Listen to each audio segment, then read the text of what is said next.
Bismillahirrahmanirrahim. Pada kesempatan pagi ini saya akan membahas terkait dengan proses asuhan gizi terstandar pada penderita kanker. Kalau tadi Dr. Ferdi di awal bahwa penanganan kanker ini harus melibatkan multidisipliner. Jadi kita merupakan bagian, we need you, kata Dr. Ferdi ya, sesuai dengan tema dari World Cancer Day tahun 2020, I am and I will. Baik, gizi lover, untuk kurikulum vitae rasanya sudah jelas ya.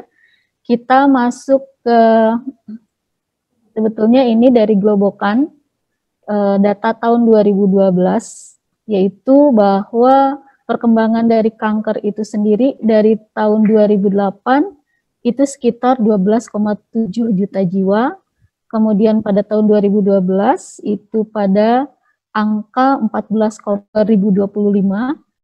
kemungkinan 5 tahun ke depan itu di 19,3 juta jiwa. Di Indonesia, tadi Dr. Ferdi sudah cerita terkait dengan kanker paru. Ternyata berdasarkan data 2018, sejumlah 95 orang di Indonesia meninggal karena kanker paru setiap tahunnya. Dan angka kasus barunya ada 30.023 kasus. Indonesia merupakan angka tertinggi di Asia Tenggara. Nah, kemudian pada kondisi kanker itu tadi menimbulkan beberapa manifestasi klinis, diantaranya adalah menyebabkan penurunan berat badan, tidak nafsu makan. Nah, itu akan menyebabkan malnutrisi, ya, malnutrisi pada pasien kanker. Hal ini bisa dibuktikan pada beberapa penelitian, yaitu penelitian yang diadakan oleh Pusat Terapi Kanker yang ada di Perancis. Dalam penelitian ini, Presoir pada tahun 2010 itu menyatakan bahwa prevalensi malnutrisi itu mencapai 30,9%. Sedangkan penelitian yang diadakan di Italia, ini pada pasien kanker yang rawat jalan, dengan menggunakan screening, nutritional risk screening, itu didapatkan 32% pasien kanker rawat jalan beresiko malnutrisi. Angka ini akan lebih besar lagi ketika dilakukan penelitian di Teheran. Itu ya sekitar 53,1%. Dengan hal-hal yang mempengaruhinya adalah kejadian malnutrisi seperti depresi dan anoreksia. Jadi dari 3 penelitian ini dapat kita simpulkan bahwa anoreksia itu yang menjadi salah satu faktor dari malnutrisi itu sendiri. Bagaimana di Indonesia? Saya ambil dari satu buah penelitian yang dilakukan oleh Sylvia Marisa. Ternyata di Indonesia itu terdapat angka 30-87% pasien kanker mengalami malnutrisi sebelum menjalankan terapi. Insiden malnutrisi ini bervariasi berdasarkan asal kanker. Misalnya untuk kanker pankreas dan gaster itu kejadian malnutrisinya mencapai 85%, pada kanker paru 66%, dan 35% pada kanker payudara. Ini yang kemudian menjadi salah satu masalah nutrisi yang bisa mengakibatkan kaheksia. Baik, nah sekarang ini adalah data dari Cancer Society tahun 2012, di mana data tersebut didapatkan bahwa penderita rawat inap yang beresiko tinggi terhadap malnutrisi adalah yang tertinggi yaitu pada pasien-pasien dengan kanker, yaitu sekitar 28,3%. Sehingga ini akan menjadi bagian dari tugas kita untuk melakukan terapi atau asuhan gizi. Tujuan dari terapi tersebut adalah untuk mengupayakan gizi optimal dengan tantangan kondisi klinis. Tadi disebutkan di awal sama Dr. Ferdi bahwa treatmentnya sendiri itu bisa beresiko gitu ya. Jadi bagian kita adalah mengupayakan bagaimana si pasien-pasien ini mendapatkan gizi yang optimal dalam upaya mencegah perburukan kondisi klinis dari pasien itu sendiri. Nah, sebagian tadi sudah disebutkan bahwa manajemen medisnya bisa berupa bedah, radiasi, kemoterapi, bioterapi, dan HTC. Untuk asuhan sendiri ketika dilakukan treatment surgery atau bedah itu yaitu untuk mencegah atau mengoreksi defisiensi zat gizi. Pada terapi radiasi itu untuk mengurangi penurunan berat badan, kemudian pada terapi kemoterapi itu untuk memaksimalkan asupan oral, pada bioterapi ini dilakukan enteral nutrition. Nah, intervensi ini diharapkan bisa berperan mencegah malnutrisi, mencegah memburuknya dampak terapi medis, dan mencegah malnutrisi untuk menekan angka infeksi, komplikasi, dan seterusnya. Baik, kita masuk ke proses asuhan gizi terstandar.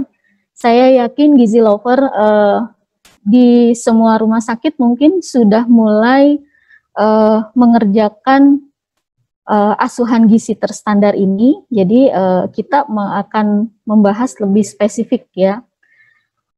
Slide ini mungkin sudah tidak asing lagi, di mana proses asuhan gizi terstandar di rumah sakit itu akan dimulai dengan screening gizi. Ya, jadi pada saat pasien masuk atau admission, itu akan dilakukan screening gizi. Pada pasien kanker sendiri, ini ada beberapa yang direkomendasikan. Kemudian nanti setelah dilakukan screening gizi, pasien yang berisiko malnutrisi akan diberikan proses asuhan gizi terstandar yang diawali dengan assessment dan diakhiri dengan monitoring dan evaluasi gizinya. Nah, ini beberapa rekomendasi dari screening pada penderita kanker berdasarkan Krosis 2017. Di sini Academy Nutrition and Dietetic tahun 2013 ini merekomendasikan beberapa screening yang bisa digunakan pada pasien kanker. Di antaranya adalah pasien Generate Subjective Global Assessment atau PGSGA.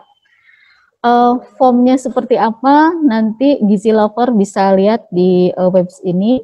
Kemudian MST, Malnutrition Screening Tool, ini sebetulnya screening favorit ya buat kita semua, terutama di rumah sakit, karena screening ini sangat-sangat mudah dilakukan. Kemudian rekomendasi screening berikutnya untuk cancer adalah Malnutrition Screening Tool for Cancer Patient. Lalu ada Malnutrition Universal Screening Tool. Nah, ini pada kesempatan kali ini mungkin saya hanya membahas di MAS saja. Nah, ini seperti ini. Jadi kita akan melakukan perhitungan BMI. Nah, apabila skornya lebih dari 20, maka skornya 0. Apabila BMI-nya 18,5 sampai dengan 20, maka scoringnya 1. Apabila kurang dari 18,5, maka scoringnya 2. Langkah berikutnya adalah dengan mengkaji adakah penurunan berat badan atau tidak. Poinnya di sini kurang dari 5%, 5 sampai 10%, dan lebih dari 10%. Kemudian pengkajian yang ketiga adalah pasien sakit berat tanpa nutrisi lebih dari 5 hari, ini mendapatkan scoring 2. Setelah skor ini dijumlahkan, maka hasilnya akan seperti ini. Nah, nanti ada resiko rendah, resiko sedang, kemudian resiko tinggi. Nah, setelah didapatkan hasil screening, maka langkah selanjutnya adalah kita masuk ke asuhan gizi, di mana asuhan gizi itu ada 4 langkah. Yang pertama adalah asesmen gizi, kemudian menentukan diagnosa gizi, lalu melakukan intervensi gizi, dan melakukan monitoring evaluasi.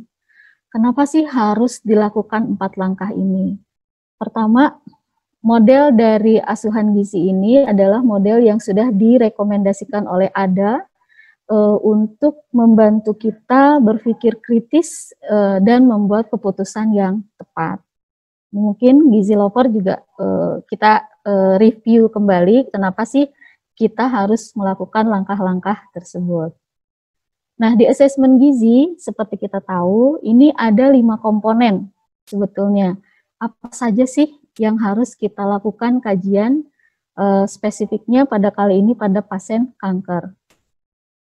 Yang pertama adalah riwayat makanan dan diet gizi, kemudian melakukan kajian terkait antropometri, lalu mengkaji juga biokimia dan prosedur terkait gizi, lalu melakukan pemeriksaan fisik dan klinis terkait gizi, kemudian yang terakhir adalah mengkaji riwayat klien atau riwayat personal.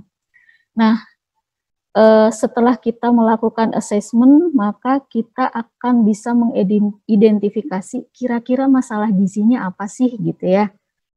Oke, yang pertama terkait riwayat makanan dan zat gizi. Maka hal-hal yang harus kita kaji adalah terkait dengan pola makan. Jadi pada pasien kanker ini, selama mungkin sebelum masuk rumah sakit ya, itu apa bentuk makanan yang bisa dikonsumsi oleh pasien atau klien kita, konsistensinya seperti apa, jadwalnya bagaimana, dan frekuensinya berapa banyak. Ini akan membantu kita untuk bisa menghitung kira-kira asupannya cukup atau kurang atau lebih, ya, dan kemudian nanti juga akan menetapkan di intervensi juga. Kemudian yang kedua, kita kaji asupan makanan per oralnya. Nah, ini nanti seperti biasa kita akan menghitung zat gizi makronya, mikronya, serat, dan cairan. Lalu asupan suplemen atau obat-obatan yang berinteraksi dengan zat gizi. Berikutnya adalah jangka waktu penurunan asupan makanan. Jadi sudah berapa lama sih asupan makanannya turun gitu ya? Apakah 2 minggu? Apakah 1 bulan gitu ya. Nah, kemudian akses makanan. Klien kita akses makanannya apakah bisa per oral atau memang lewat rute yang lain. Kemudian kemampuan fisik pasien dalam mengkonsumsi makanan. Apakah pasien bisa makan sendiri atau memang perlu dukungan dari yang lain. Yang berikutnya adalah ketika pasien sudah masuk rumah sakit, berapa daya terima makanan rumah sakit yang bisa diasup oleh pasien. Dan siapa yang mendampingi pasien. Nah, dietitian harus sampai ke sini karena ini akan membantu kita dalam menetapkan intervensinya supaya lebih tepat dan lebih akurat. Bagaimana pengetahuan dan persepsi gizi pasien dan keluarga. Kadang-kadang tadi ada beberapa yang memang sudah membatasi makanan-makanan tertentu gitu ya, atau memang ada hal-hal yang informasi-informasi terkait makanan. Yang berikutnya adalah pengetahuan dan persepsi gizi pasien dan keluarga. Bagaimana pengetahuan keluarga bisa menyokong gizi yang optimal dari pasien itu sendiri. Pantangan atau alergi makanan itu juga perlu kita ketahui. Lalu kemampuan sosial ekonomi, baik itu daya beli bahan makanan, daya mengolah makanan, kemampuan menjaga hygiene dan sanitasinya. Berikutnya adalah pengkajian terkait antropometri. Di sini ada penimbangan berat badan, tinggi badan, kemudian kita bisa tahu indeks massa tubuhnya, riwayat perubahan berat badan, jangka waktunya berapa lama. Kemudian apabila berat badan dan tinggi badan aktual tidak bisa dilakukan, kita mungkin bisa melakukan dengan pengukuran antropometri lain untuk menetapkan status gizi, yaitu dengan lingkar lengan atas. Nah, jika IMT juga tidak memungkinkan, bisa menggunakan pengukuran lain yaitu lingkar betis, lingkar lutut, panjang ulna, dan lain-lain. Berikut adalah pemeriksaan biokimia yang terkait dengan kanker. Di antaranya adalah HB, HT, leukosit, trombosit. Enggak, Dok. TLC, kolesterol, trigliserid, dan seterusnya. Kemudian pemeriksaan medis biasanya berupa ada ronsen, kemudian tadi torak ya, USG abdomen, CT scan, endoskopi, dan lain-lain. Baik, untuk pemeriksaan fisik klinis, pada pasien-pasien yang sudah mendapatkan treatment atau misalnya memang di awal, ini perlu kita perhatikan juga beberapa hal pemeriksaan kondisi fisiknya. Di antaranya adalah konjungtiva, apakah anemis atau tidak, giginya lengkap atau tanggal, adakah karies, karena karies ini pada kanker biasanya ada beberapa jenis kanker yang salivanya mengental gitu ya, sehingga ini beresiko terjadinya karies. Kemudian ada serostomia atau rasa kering di mulut. Ini biasanya pada penderita kanker yang memang sudah melakukan beberapa treatment. Kemudian ada perubahan indera perasa, baik itu agesia, hipogesia, dan dysgesia. Lalu ada mukositis, disfagia, odinofagia, begah, ya, anoreksia sudah jelas, mual, muntah, diare, konstipasi, nyeri abdomen, dan seterusnya.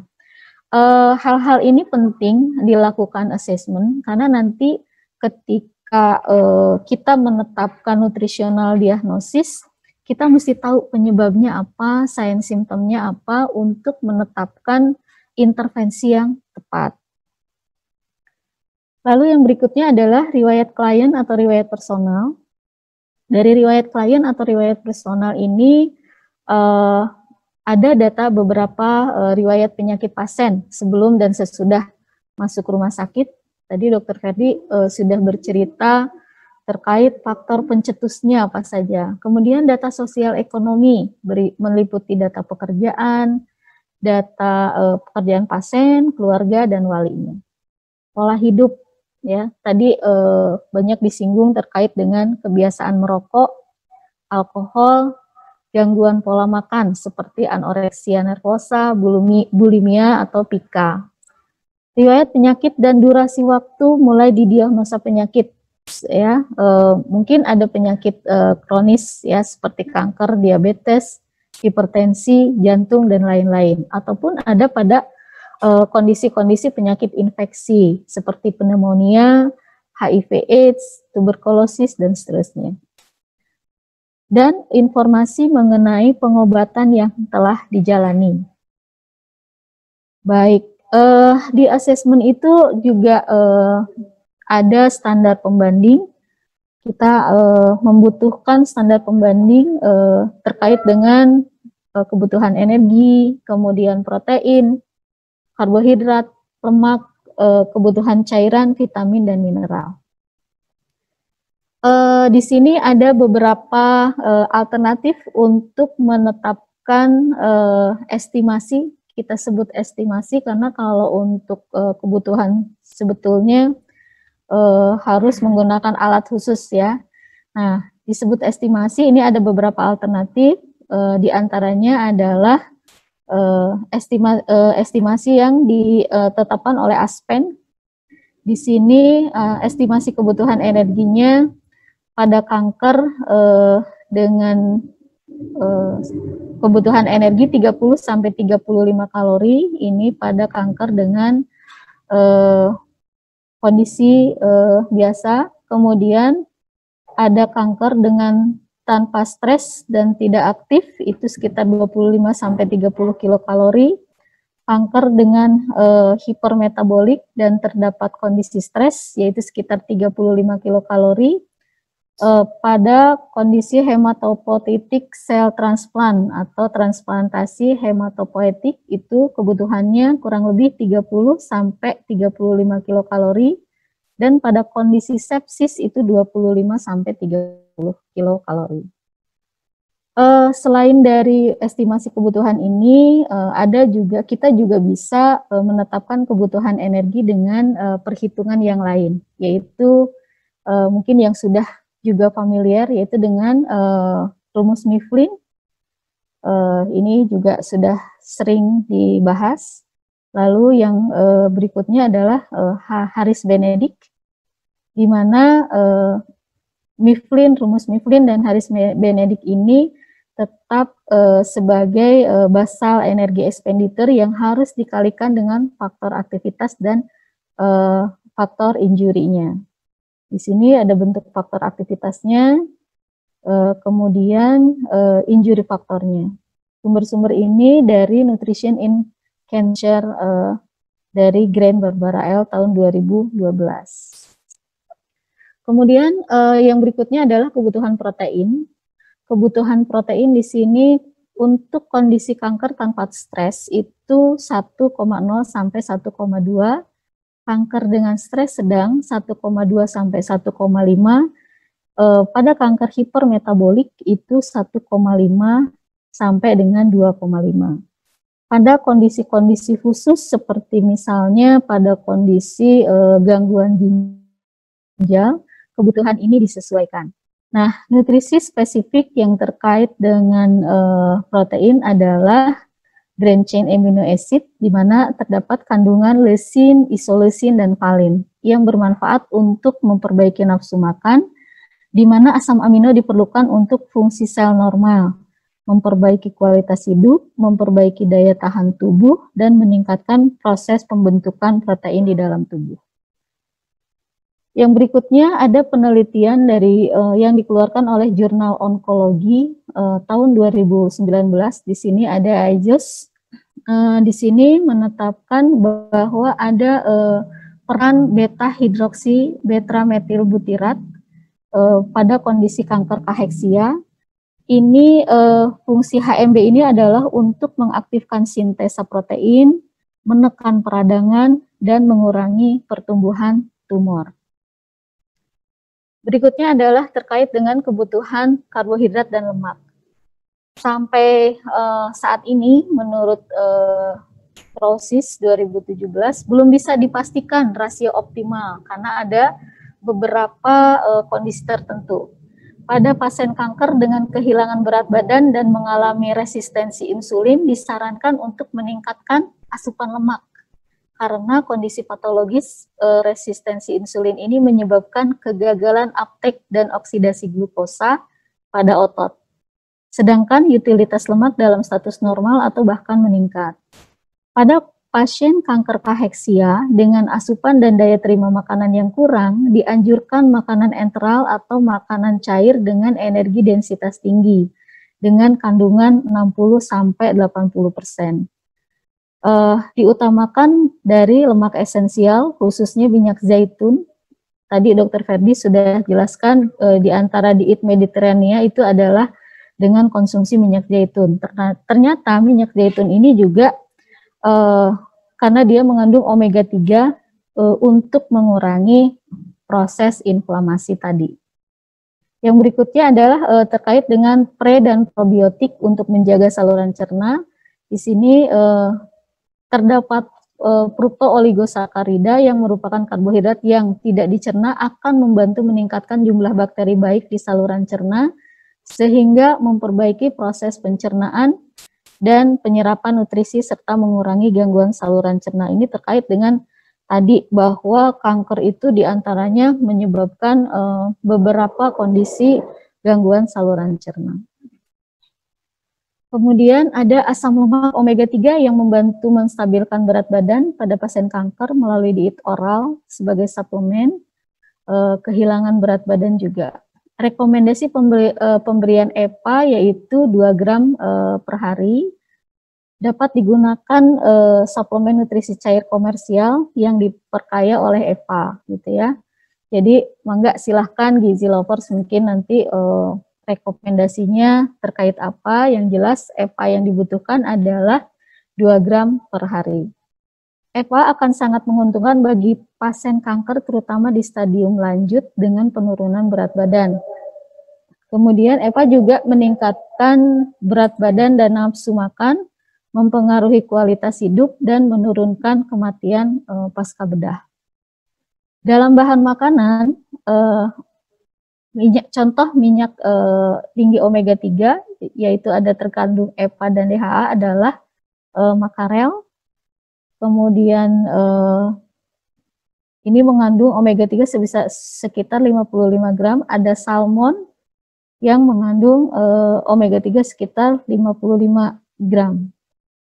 Kemudian terkait dengan kebutuhan cairan. Kebutuhan cairan di sini harus diidentifikasi apakah penderita kanker itu mengalami dehidrasi atau tidak, terutama bagi penderita yang mendapat obat-obatan kemoterapi. Lalu penderita kanker kepala dan leher yang menjalani radioterapi. Jadi memang harus diidentifikasi. Rata-rata kebutuhan cairan itu berdasarkan usia. Ketika usianya 16 sampai dengan 30 tahun itu sekitar 40 cc per kilogram berat badan. Usia 31 sampai 55 tahun sekitar 35 cc per kilogram berat badan, 56 sampai 75 tahun 30 cc per kilogram berat badan, dan 76 tahun ke atas itu 25 cc per kilogram berat badan. Namun kebutuhan cairan ini tadi harus memperhatikan resiko-resiko dulu.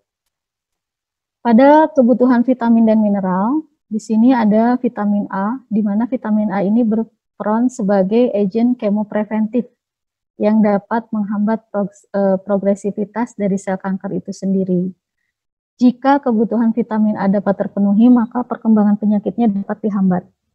Yang kedua adalah selenium. Selenium ini berfungsi untuk menghindari kerusakan oksidatif dan menginduksi kematian sel kanker. Zinc ini membantu meningkatkan harapan hidup, memperbaiki sistem saluran pencernaan. Kemudian vitamin C, E itu sebagai antioksidan dan membantu mengembalikan berat badan. Vitamin B kompleks juga diperlukan untuk membantu proses metabolik.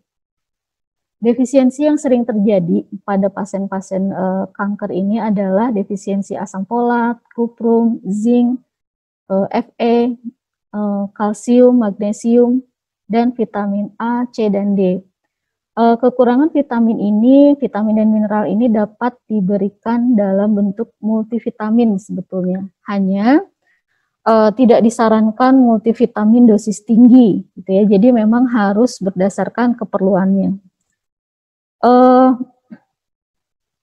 Di sini multivitamin dosis tinggi ini sebetulnya penggunaannya harus bijak dan harus dikonsultasikan terlebih dahulu, karena ada beberapa pendapat bahwa multivitamin dosis tinggi ini bisa meningkatkan imunitas tubuh sehingga dapat membunuh sel kanker itu sendiri.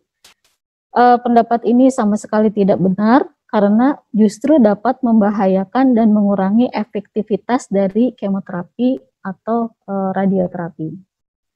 Cochrane itu melakukan analisis dari efek suplemen dari 62 uji klinis, ya. Jadi mungkin meta-analisis ya. Hasilnya bahwa walaupun suplemen dapat meningkatkan sedikit berat badan, tapi tidak berdampak pada mortalitas. Pada kelompok usia 75 tahun, kenaikan berat badan lebih dibandingkan pada usia muda. Suplemen makanan dapat menurunkan beberapa komplikasi terhadap terapi kanker, antara lain mual, muntah, dan anoreksia. Penelitian ini menyimpulkan bahwa dampak positif dari suplemen baru tampak setelah 35 hari pemakaian dengan dosis yang dianjurkan. Jadi artinya bukan dengan dosis yang tinggi. Nah, tadi terkait dengan asesmen, berikutnya langkah kedua yaitu diagnosa gizi. Setelah kita melakukan pengkajian gizi, kita bisa menetapkan kira-kira masalahnya apa, penyebabnya apa.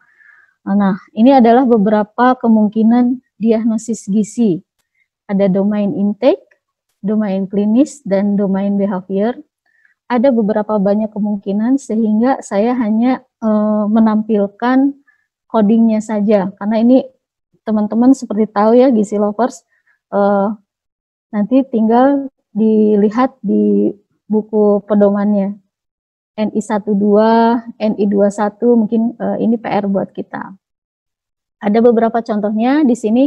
Contoh NI2.1 adalah asupan oral inadequat atau tidak adekuat.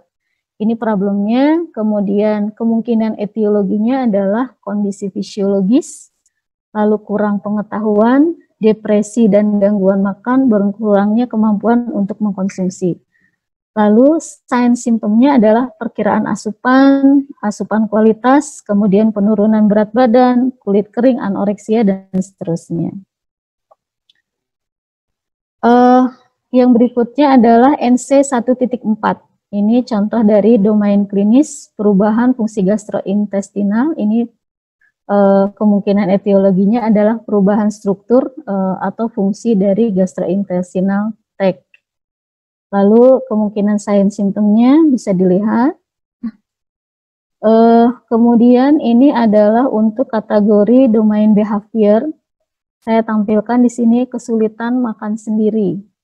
Kemungkinan etiologinya adalah menolak atau menghindari makan sendiri.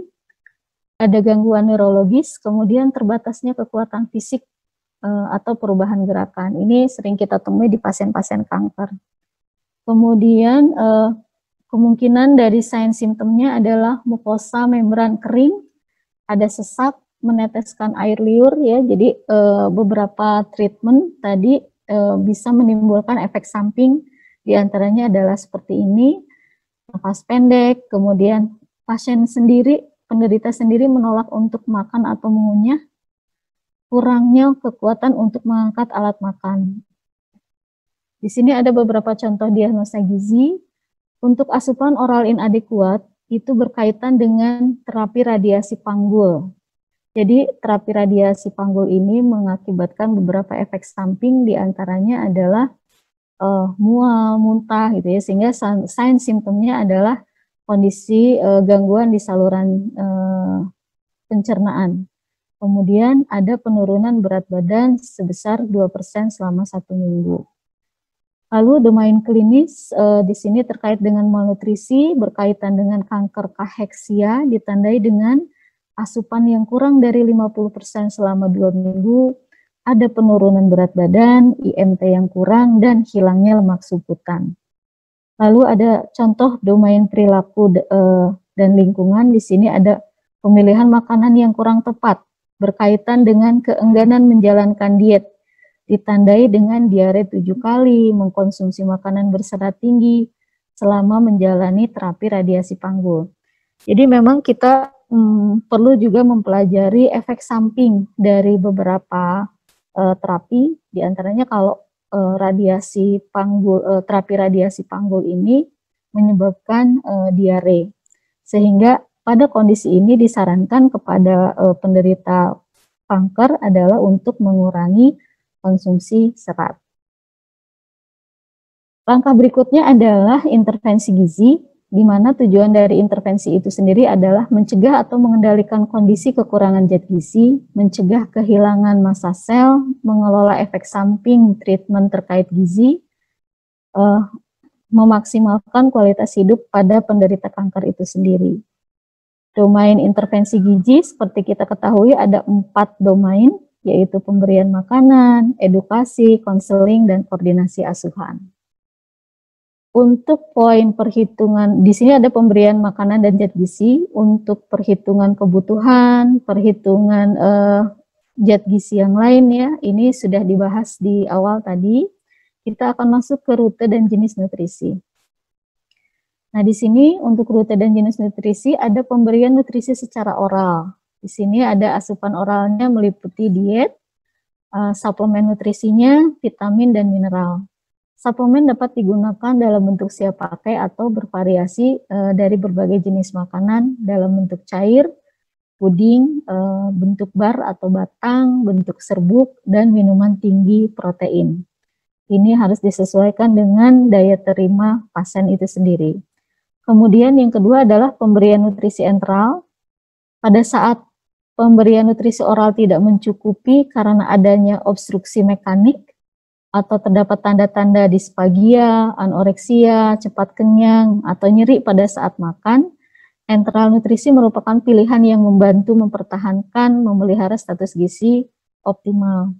Komplikasi dapat terjadi diantaranya ketika terdapat ketidaktepatan tube yang tidak tepat, pada saat tubenya macet, kemudian kondisi tinggi residu, aspirasi, dan seterusnya. Baik, ada beberapa hal terkait nutrisi yang bisa terjadi pada pasien kanker. Di antaranya adalah kondisi konstipasi. Kondisi konstipasi ini dapat menyebabkan nausea, kembung, anoreksia, cepat kenyang, dan terjadinya penurunan berat badan. Bagaimana pencegahannya? Kita bisa melakukan edukasi, membiasakan makanan teratur, banyak minum, sarapan dengan makanan yang hangat dan tinggi serat seperti oatmeal dan teh. Kemudian pada kondisi diare, ini dapat menyebabkan dehidrasi, perlu diperhatikan terjadinya gangguan elektrolit, mungkin terjadi juga malabsorpsi, anoreksia, dan terjadi juga penurunan berat badan. Cara mencegahnya adalah hindari minuman yang terlalu manis karena dapat memicu diare itu sendiri. Harus minumnya sedikit tapi sering. Hindari makanan yang berserat kasar yang sulit dicerna. Bila diare cukup parah, harus memperbanyak asupan kalium dan natrium. Kemudian ada kondisi mual dan muntah. Kondisi ini menimbulkan penderita menjadi anoreksia, dehidrasi, gangguan elektrolit, dan kehilangan berat badan. Pencegahnya dapat dihindari makanan yang beraroma kuat, makan sedikit-sedikit tapi sering, makanan dingin, lebih tidak merangsang mual dan muntah. Nanti terkait dengan yang seperti apa akan dijelaskan oleh pembicara berikutnya. Kemudian tidak nafsu makan dan merasa cepat kenyang. Di sini bisa menimbulkan nausea, kembung, anoreksia, kemudian terjadi gangguan elektrolit. Penyebab utamanya biasanya terjadi gangguan motilitas di lambung. Pencegahannya, hindari sayuran mentah, makanan yang kaya serat, hindari makanan yang aromanya menyengat, kemudian makan dan minum dalam porsi sedikit dan sering, terutama makanan yang disukai. Lalu ada kondisi mulut kering atau serostomia. Ini dapat menimbulkan gangguan mengunyah dan menelan. Penyebabnya biasanya efek dari radioterapi, terutama di daerah kepala dan leher. Pencegahannya yaitu makanannya yang dilembutkan, banyak air sehingga bisa disedot, kemudian minum 8-12 gelas per hari, lalu gunakan air liur buatan dan pelembab mukosa rongga mulut, kemudian mengunyah permen karet atau permen yang kecut. Dysgeusia ya, atau rasa metalik, terutama disebabkan oleh resimen kemoterapi yang mengandung cisplatin dan oksaliplatin. Di sini rasa kecapnya yang berlebihan terhadap sesuatu dan tersering terjadi pada perubahan terutama rasa manis. Anjurannya makan makanan tinggi protein, terutama daging merah dengan bumbu yang beraroma tajam, pedas, dan tidak manis. Tapi tadi disesuaikan juga dengan kondisi saluran pencernaannya.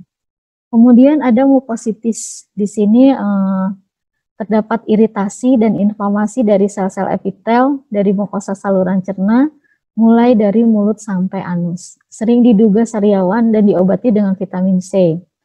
Anjurannya, makanan sebaiknya makanan lunak dan tidak asam, tidak mengandung serat, gunakan cairan analgetik. Lalu ada penambahan berat badan. Di sini penambahan berat badan antara 5-10% dalam jangka waktu singkat harus dicurigai. Terjadinya progresivitas penyakit dikarenakan tidak olahraga, adanya terapi hormonal, makanan berlebihan sebagai kompensasi dari kecemasan. Lalu anjurannya biasakan sarapan dengan makanan yang mengandung serat dan perbanyak minum. Kondisi lain adalah refeeding syndrome. Refeeding syndrome ini adalah komplikasi metabolik berupa gangguan keseimbangan cairan elektrolit yang berat akibat intervensi nutrisi yang tidak tepat.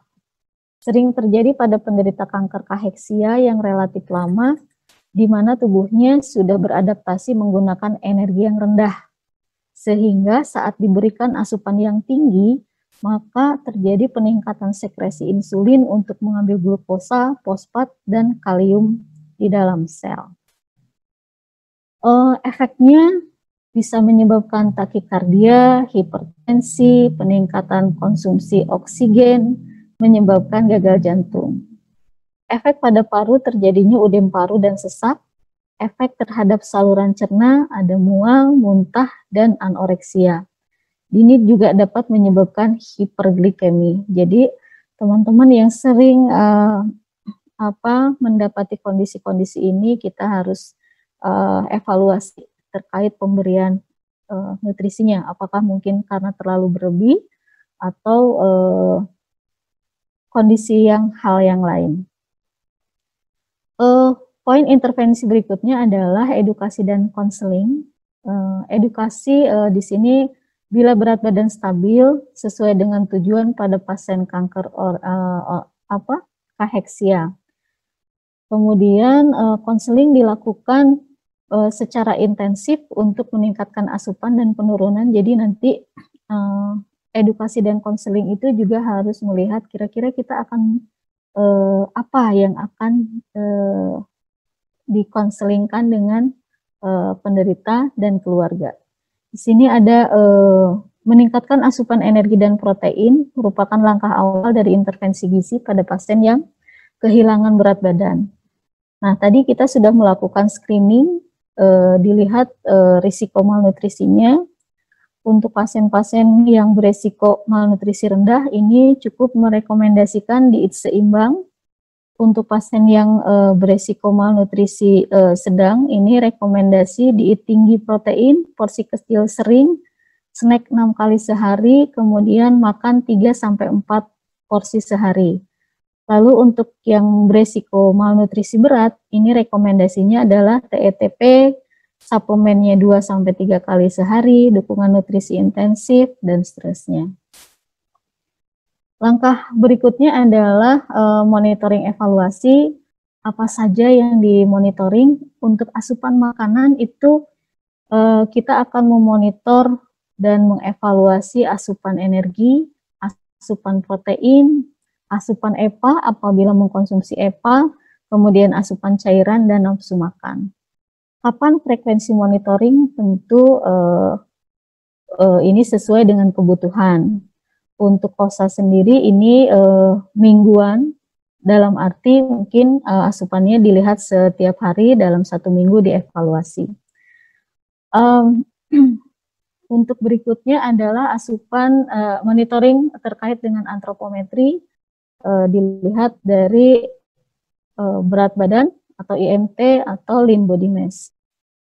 Lalu monitoring terkait dengan pemeriksaan biokimia, di sini ada natrium, kalium, magnesium, fosfat ya, kemudian elektrolit, lalu juga ada albumin, prealbumin, protein dan seterusnya. Sereaktif protein juga diperlukan, hanya biasanya ini sesuai dengan jadwal. Lalu juga pemeriksaan HB, leukosit, hematokrit dan seterusnya. Monitoring tanda fisik klinis yaitu tanda-tanda vital, seperti misalnya tekanan darah, nadi, respirasi, kemudian gejala-gejala gastrointestinal, dan tanda fisik lain. Baik, itu saja langkah-langkahan dari asuhan gizi. Kita sudah bicara dari mulai screening, kemudian pengkajian, diagnosa, intervensi, sampai dengan monitoring evaluasi. Terakhir, sesuai dengan tema Cancer tahun 2020, yaitu I Am and I Will, kita untuk pencegahan adalah menjaga berat badan, menetapkan diet. Tadi dietnya sudah diberikan pilihan, yaitu diet Mediterania, ternyata lebih tepat. Kemudian juga physical activity. Seperti kita tahu, physical activity itu direkomendasikan 150 menit dalam 1 minggu untuk durasi sedang, untuk durasi tinggi sekitar 75 menit selama 1 minggu. Mari kita kalahkan kanker. Ya. Baik, terima kasih. Itu saja yang bisa disampaikan. Billahi taufiq wal hidayah. Assalamualaikum warahmatullahi wabarakatuh.